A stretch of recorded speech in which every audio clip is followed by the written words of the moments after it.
Коллеги, спасибо огромное, что нашли время. Приехали к нам. Меня зовут Елена Толстая, буду модератором нашей сегодняшней пресс-конференции на тему «Основные мероприятия года экологии в Москве. День эколога». Я сразу хотела бы отметить, что мы работаем в прямом эфире, и прямо сейчас наблюдать нашу пресс-конференцию можно сразу на двух порталах городских новостей. Это m24.ru и МСК Agency, но там надо быть зарегистрированным. Я хотела бы напомнить, что 2017 год в России указом президента Российской Федерации объявлен годом экологии. И во всех регионах России проводятся экологические мероприятия, уроки и различные экоуроки и соответствующие акции.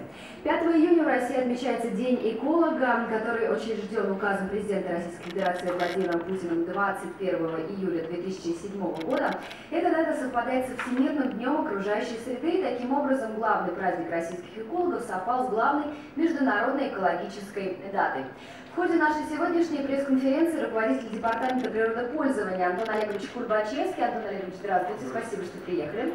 Расскажет вам об основных мероприятиях в рамках года экологии, которые запланированы и будут проведены в столице, а также о том, как будет отмечаться в Москве День эколога. И сейчас по традиции, прежде чем вы начнете задавать свои вопросы, я хотела бы предоставить Антону Олеговичу вступительное слово. Будьте добры. Спасибо, уважаемые друзья. Как вы уже знаете, проходит год экологии, утвержденный указом президента Российской Федерации.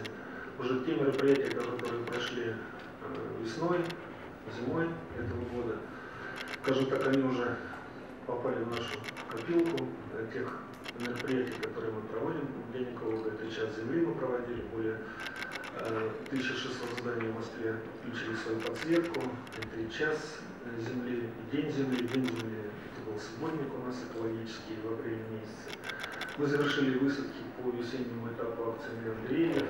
Было высажено в 875 московских дворах 4800 деревьев и 165 тысяч кустарников. То есть тоже мы эти мероприятия уже завершили. И, как правильно сказала Елена, сотрудники нашего департамента, различные, опять же, медиа, персоны, принимали участие в программе по проведению экологических уроков.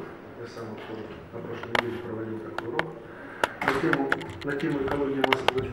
Поэтому